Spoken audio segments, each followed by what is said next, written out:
कषाय। मन के भोगों के चिंतन में लगने पर जब हम उसको हटाते हैं तो वो हमें क्लेश देता है। जो इस क्लेश को ना सह करके मन के अनुसार चल देता है उसे कषाय कहते हैं।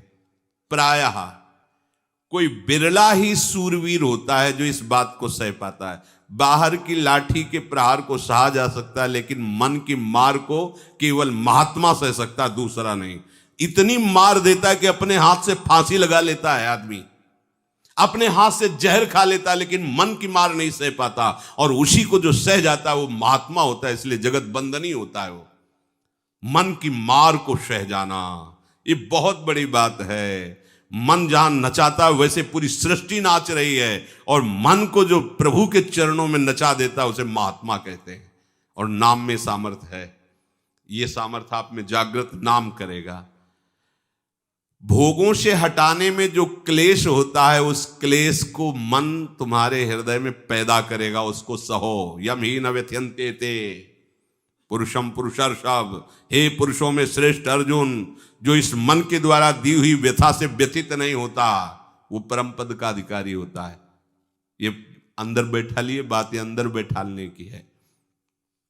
और जो उस मन की जलन को मिटाने के लिए मन पर दया करके उसकी आज्ञा के अनुसार बर्ताव करता है वो भगवत प्राप्ति से विमुख हो जाता है। ये मन बहुत थोड़ी देर तो यार मनोरंजन चाहिए ना, हाँ यही तो चाह रहा है वो। थोड़ी देर दो, पूरी सामग्री 24 घंटे के लिए जमा कर लेगा।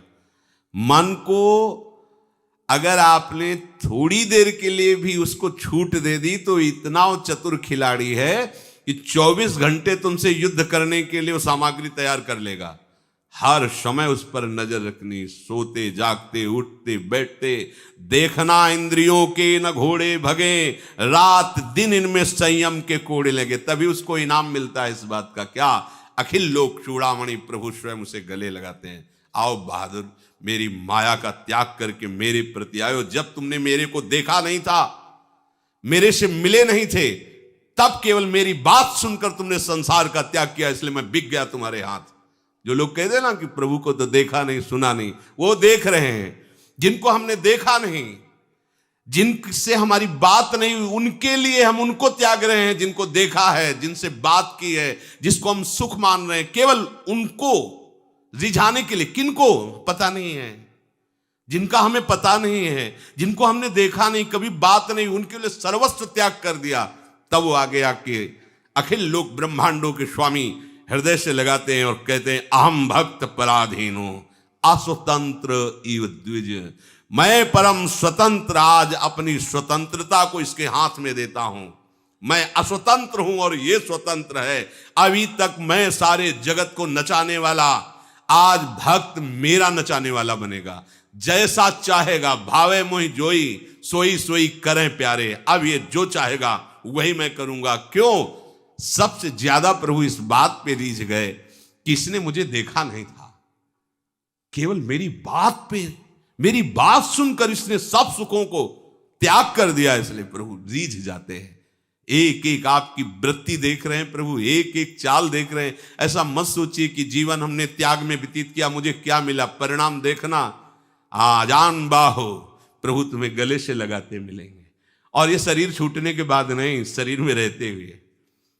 ये भ्रम छोड़ दो कि मरने के बाद ही प्रभु मिलते हैं, नहीं। ये आपकी तन्मयता, अगर नहीं रही, कुछ चूक रही, तो फिर शरीर छूटने के बाद वो सारी चूक मिटा करके प्रभु से स्वीकार। अगर जीते जी आप ऐसे हो गए तो फिर आपकी शिकायत मिट जाएगी कि प्रभु मिले नहीं। नहीं नहीं, बहुत कृपाल हैं और ऐसे प्यारे हैं कि करोड़ प्राण हो तो न्यौछावर उनका अपनापन जैसा है वैसा कहीं त्रिभुवन में किसी से नहीं मिला। बस वो थोड़ी जरूरत यही है कि एक बार समेट लो मन को, और आप समेट सकते हैं।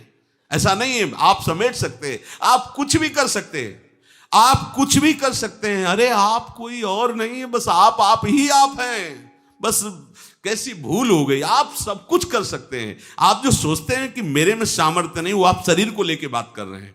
स्वरूप के लेके बात करेंगे ना तो आप कुछ भी कर सकते हैं। आप महान से महान पदवी को, और आप नीच से नीच योनियों में जा सकते हैं। इसलिए सावधान हो जाइए, अपने हृदय को भगवत चिंतन में ऐसा तन्मय कर दो कि शरीर और शरीर के विलास की स्मृति ही नष्ट हो जाए। यही इस जीवन का परम लाभ। केवल श्यामा श्याम हमारे चिंतन का विषय हो, हमारे आश्रय का विषय केवल श्यामा श्याम रह जाए। हम श्यामा श्याम के लिए पागल जैसे हो जाएं, जैसे पागल जिस बात को पकड़ लेता है वो सीधी हो जाता है, हम ऐसे सीधी हो जाए। श्यामा श्याम श्यामा श्याम, उनकी लीला, उनकी बात, उनके जन्म, उन्हीं की भावना, दूसरा कुछ नहीं, ये जन्म सार्थक हो।